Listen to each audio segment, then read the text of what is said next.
Bonsoir tout le monde. Bon, on a plein de sujets aujourd'hui à voir ensemble. Mais on va commencer par la saison 5 qui est revenue ce matin. Et donc on a deux nouveaux costumes. C'est tout, oui, il n'y a pas d'autre, hein. Deux nouveaux costumes, le costume de Mère et Sank, et puis un costume enfin pour un héros 4 étoiles, c'est celui d'Azmia. Allez, c'est parti, Mère et Sank. Alors, Méré-Sank, avec ce costume, elle passe à 1019 de puissance. Alors, oui, Thor était plus ancienne déjà, et Matt, un petit peu plus récente par rapport, donc ok. Donc, on est dans l'évolution. Les héros les plus anciens de la S5, on va avoir une puissance plus faible que les héros les plus récents de la S5. Ça semble logique dans tous les cas. Donc là, Méré-Sank, 1019 de puissance avec sa version costumée. Son pouvoir d'éther, c'est le boost spécial. Bon, pourquoi pas. Ça va plutôt bien aller avec l'un de ses passifs. Parce que ça va commencer à faire très très mal finalement sur la CS. Mais on va regarder justement qu'est-ce qui change. Donc elle était druide, elle passe magicien. Le bonus de costume, il change pas. Son premier passif, c'est toujours le même. C'est 60% de chance de réaliser les actions suivantes. 70% de dégâts à tous et des dégâts de sable en plus. Sauf que maintenant, son passif, il pourra se déclencher jusqu'à 3 fois. Et là, ça commence à faire beaucoup, hein. Qu'on soit bien d'accord, hein, 3 fois 70% de dégâts. Bon, les dégâts de sable, ils se déclencheront finalement qu'une seule fois, mais 3 fois 70%, ça fait mal. Et puis en plus, on a ce petit passif supplémentaire là, qui apparaît. Donc la première fois que Mérésang va déclencher sa CS, et ben elle va faire, la puissance de la CS sera augmentée de 50%. Donc avec le pouvoir des terres, ça fait 50% ici, 30% là. Ça fait 80% de plus sur la première CS. Puisque de toute façon le boost spécial il dure que 6 tours. Et là ça sera que la première. Donc ça commence à faire pas mal pour la première CS. Encore faut-il qu'elle déclenche au moins une fois dans les 6 tours.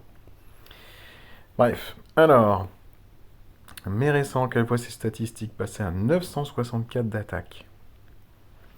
C'est effectivement, par rapport à ce qu'on voit actuellement, c'est peut-être un peu faible. 980 de défense, même chose. Par contre, 2018 points de vie, ça c'est énorme, hein, mais vraiment énorme. Je sais même pas, qu'est-ce qu'on a d'autre comme portail là? Il y a les gobelins. Les gobelins, vous voyez, là, Shimmer Scale, on est à 1639, mais récent que 2000. Et Violet Pot, 1761, donc il y a 300 points de vie de différence. Mais elle paye effectivement cette grosse quantité de points de vie par une attaque et une défense qui sont un peu faiblardes. Le groove impossible. C'était quoi avant? Énigme impossible, c'est le groove impossible. Alors le design, personnellement, moi cette paire de lunettes étoilées, je trouve ça mais vraiment moche. Autant voilà, ils ont mis un nouveau plein de couleurs partout, etc. Pourquoi pas, mais alors la paire de lunettes, je pense qu'ils auraient pu s'abstenir. Ça fait franchement pas sérieux du tout, je trouve. Dans ces versions costumées de la S5, là, il y avait un autre qui avait un truc assez Anubis ou je sais plus qui, là, qui avait aussi. Ouais, Anubis, c'est ça. Pff, franchement, bref, bon, allez, je passe. Tant pis, je trouve juste que les designs au départ étaient très sympas des Air 5. Mais là, les deux, ça fait deux costumes. Et ils sont passés complètement à côté, hein. Bon, bref. Alors, toujours mana moyen. Mère 5 maintenant va infliger 180% de dégâts à tous les ennemis. Avant, on était à 130%. Donc, elle va faire un peu plus de dégâts. Ce qui est plutôt pas mal grâce à son passif et à son pouvoir d'éther. Ça veut dire qu'elle va vraiment cogner énormément plus qu'avant. Parce que là, pour le coup, le pouvoir d'éther, j'ai pas fait. Voilà, excusez-moi. C'était augmentation d'attaque. Oula, je clique sur n'importe quoi, je suis désolé. Plus les ennemis ont de mana, plus ils subissent de dégâts jusqu'à un maximum de 300%. Alors qu'avant c'était 250. Donc on a une CS clairement qui fait beaucoup plus mal.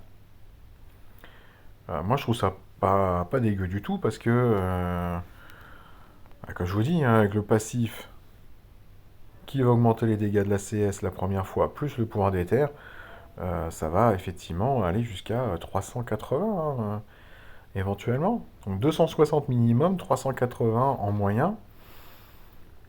Ça, ouais, ça commence à être très très sympa. Maintenant, elle paye ses dégâts supplémentaires par les deux lignes qui suivent hein, de sa CS. C'est que maintenant, elle va réduire le mana de tous les ennemis de 15%, alors qu'avant, elle a réduisé de 20%. Et la génération de mana était avant de moins 14%, là on est à moins 10.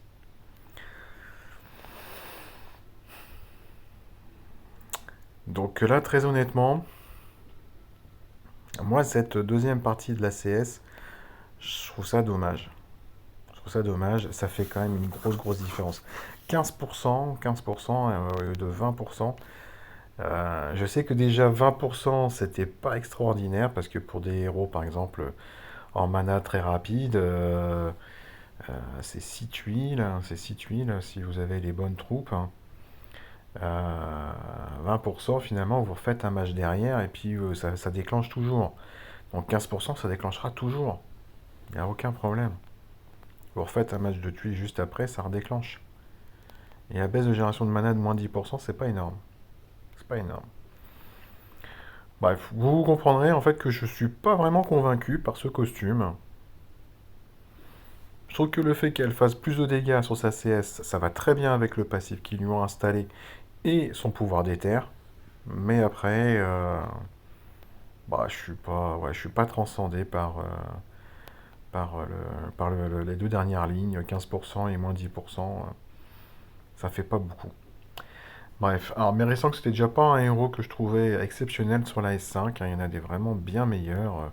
Cléopâtre, Bastet, bien évidemment. Hathor, bien sûr, Khufu. Tetisheri était très sympa. Mais ouais, déjà de base, mais récent que je la trouvais pas exceptionnelle. C'était pas celle qui m'avait vraiment le plus tapé à l'œil dans ce portail avant. Je l'ai pas eu, hein, donc, et puis j'irai pas la chercher dans tous les cas. Mais là, elle me fait toujours pas plus rêver que ça, hein. Alors peut-être que je passe complètement à côté de quelque chose, euh, mais, euh, mais voilà, la puissance est quand même encore un petit peu trop faible par rapport à ce qui se passe actuellement. Et les deux dernières lignes n'arrivent pas à me convaincre du tout. Voilà pour mes récents. Asmia, donc premier héros, 4 étoiles, qui obtient un costume. On n'en a toujours pas d'ailleurs chez les 3 étoiles, hein. Elle était quoi avant? Elle était moine, elle passe ecclésiastique. Alors, elle aussi, elle mérite. Enfin, elle obtient 3 passifs hein, maintenant. Comme les héros des héros, donc 5 étoiles.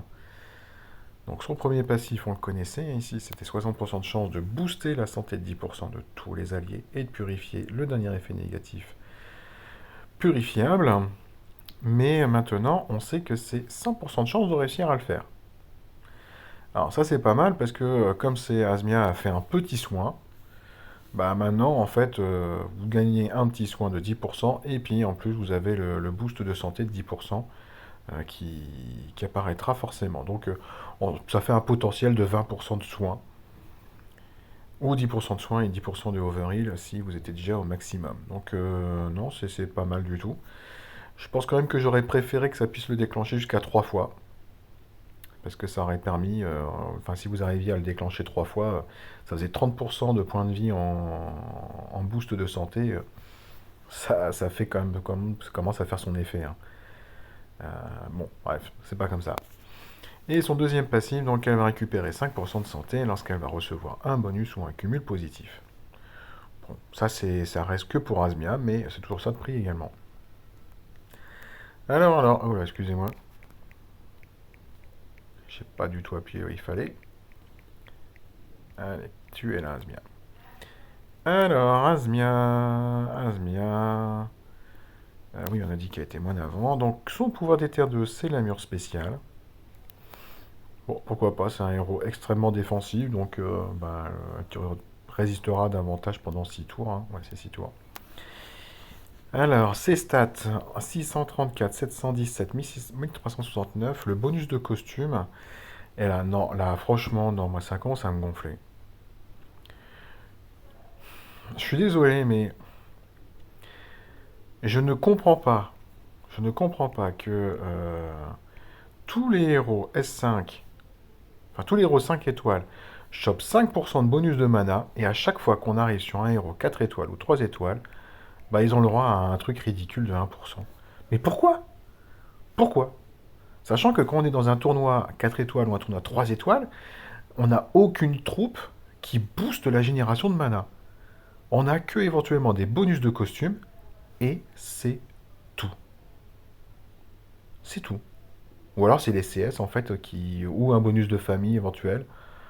Je pense à la famille d'Halloween, hein, si je me souviens bien, ils font un bonus de génération de mana. Mais c'est tout quoi. Pourquoi ça, moi ça commence vraiment à m'agacer parce que et puis en plus 2% et 4%. Putain, ils ont vraiment pas envie. Je sais pas, moi, Asmia, en plus, c'est un héros que je trouve très sympa, même si je l'ai pas encore terminé, parce que ça fait maintenant quand même très longtemps que je l'ai et je l'ai toujours pas terminé. Vous allez me dire, mais pourtant elle est top et tout. Oui, je sais qu'elle est top. Mais là, ça me donne pas en plus envie. Si je devais attraper son costume, 1% de bonus de mana. Ah, non, franchement, ça m'agace de voir ces bonus mana ridicules. Balancer les 5%, au moins on sera tous contents de choper les costumes. Non, bref. Alors, la posture de danse, donc elle restaure 10% de santé, avant c'était 15%. Bon, elle fait un petit peu moins de soins. Maintenant, le lanceur et les alliés proches contre-attaquent en infligeant 110% des dégâts reçus pendant 4 tours. Les dégâts augmentent de 5% jusqu'à 135. Ça commençait avant à 100%, ça durait 4 tours. Maintenant, ça commence à 110, ça va jusqu'à 135. Très honnêtement, je pense que je préfère la version de base. Parce que je préfère le petit 5% de bonus, enfin de santé supplémentaire. Ça sera bien mieux que les 110%, enfin le 10% de plus de contre-attaque. De mon point de vue, le petit bonus de santé euh, est meilleur. Est meilleur, donc voilà. Rien de bien nouveau en fait dans cette version costumée. Par contre, le design est sympa. Le design, pour le coup, je le trouve très sympa. Voilà, un djembé plutôt que d'avoir une jarre dans laquelle il y aurait de l'eau, je sais pas quoi, là, mais là maintenant il y a une sorte voilà, un djembé. Bon, ok, bah écoutez, vous aurez compris, hein, moi je suis, que ce soit pour mes récents ou pour Asmia, ouais, je suis pas emballé par ces deux costumes. Franchement, on en a eu des très très bons dans la S5, hein, des costumes. Ils sont où? Voilà, Amosis, très sympa, hein, ça le boostait vraiment, et puis ça le permettait de revenir un petit peu dans la course. Horus aussi. Thor complètement, bien évidemment.